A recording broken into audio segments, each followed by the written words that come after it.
When most people think of ancient Rome, they picture marble temples, disciplined legions, and a world ruled by order. But beneath all that grandeur lived a system built on fear, brutality, and chains. Rome's power didn't rise from its virtues. It rose from the backs of slaves who had no voice, no rights, and no future beyond serving their masters.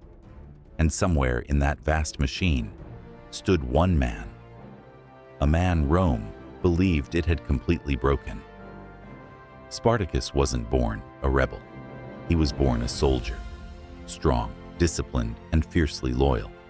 But after being captured, sold, and forced into slavery, Rome tried to crush him into something useful, a gladiator. A man trained not to fight for freedom, but to die for entertainment. In the gladiator school at Capua, he learned quickly that every breath was borrowed, every day a gamble. Surrounded by men who knew their lives could end with the flick of a noble's hand, Spartacus understood something essential. Rome feared rebellion more than anything, because even the strongest empire collapses when the people it depends on finally stop obeying. Inside those walls, his anger didn't fade. It sharpened. Every blow, every humiliation, every drop of blood on the sand pushed him closer to a simple truth. No cage is eternal. Not even Rome's Spartacus wasn't planning an uprising yet. But the spark was already alive. Life inside a gladiator school wasn't survival. It was a slow execution played out for cheering crowds. Spartacus knew that every training session was simply preparation for a death meant to entertain Rome's elite. But he also sensed something else inside the men around him. Fear, yes. But beneath that fear, a hunger one Rome had underestimated. One night, that hunger finally erupted. Armed with nothing but kitchen knives, wooden training swords, and whatever they could rip from the walls, Spartacus and a small band of gladiators launched a desperate fight for their lives.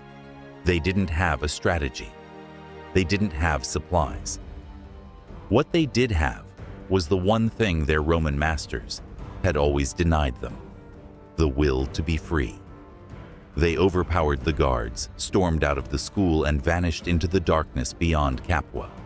For the first time in years, Spartacus breathed air that didn't belong to anyone else. Not Rome, not an owner, not the arena, just him. At first, it was simply survival, hiding in the hills, stealing what they needed, fighting patrols sent to drag them back in chains. But something changed quickly. Slaves began running away from nearby farms to join them. Shepherds, field hands, miners, men and women who had lived invisible lives. They looked at Spartacus and saw more than a fugitive gladiator. They saw a leader. What began as a handful of desperate men was slowly becoming something Rome had not faced in centuries: an army born of injustice. As the days passed, Spartacus's band of fugitives transformed into something far more dangerous than Rome ever expected. Runaway slaves weren't just looking for safety. They were looking for revenge, dignity, and a chance to rewrite their fate. And Spartacus, whether he planned to or not, became the center of all of it. Within months, nearly 70,000 men and women had joined him. Some were former soldiers forced into servitude. Others were people Rome never considered worthy of a name. Together, they formed a force united by something far stronger than military discipline: a shared hatred of chains. Rome, shocked and humiliated, finally realized this was no small disturbance. This was a rebellion capable of shaking its foundations. Legions were sent trained, armored, confident. They expected a quick victory. Instead, they walked into disaster. Spartacus used tactics Rome had forgotten how to counter. He struck quickly, vanished into mountains, reappeared miles away. He ambushed, surrounded, dismantled whole units with speed that seemed impossible for an untrained force. To the enslaved, he became a symbol of everything Rome feared: a man who had survived the arena, defied the empire, and lived to tell the tale. But with every victory, a new question surfaced, done Spartacus himself avoided. Were they fighting to escape Italy, or to destroy Rome? The rebellion had grown too large to hide, and Rome was done underestimating it. Rome had finally woken up. The Senate realized this wasn't a local uprising or a passing embarrassment. It was a wound deep enough to infect the entire republic, if left unchecked. So they turned to one man, ruthless enough to end it. Marcus Licinius Crassus, one of the richest, most ambitious figures in Roman history. Crassus didn't see Spartacus as a threat to Rome's stability.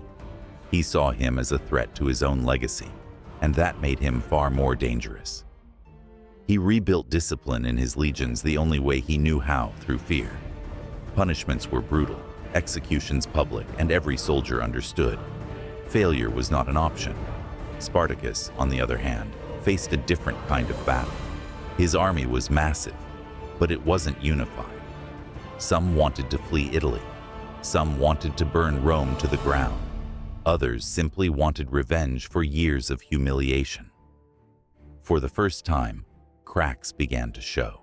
Spartacus tried to lead them north toward freedom, but desertions, infighting, and conflicting dreams turned the march into chaos.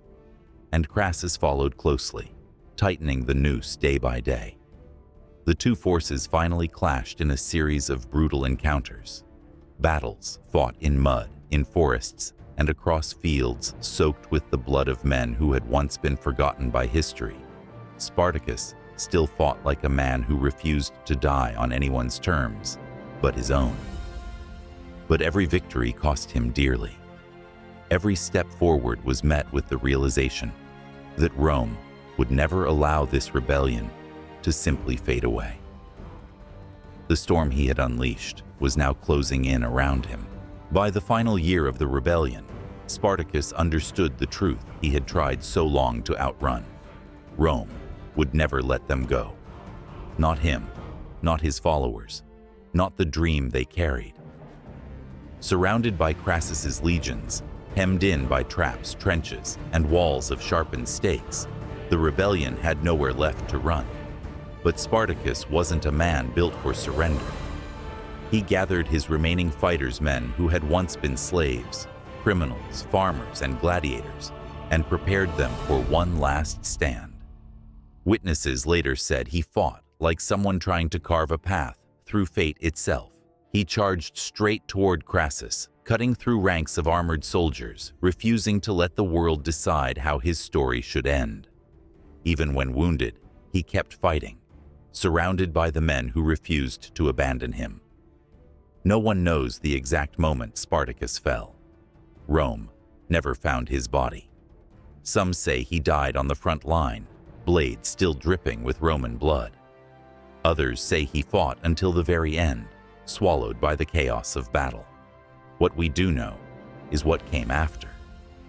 6,000 captured rebels were crucified along the Appian Way, a brutal message to anyone who ever thought about rising against Rome.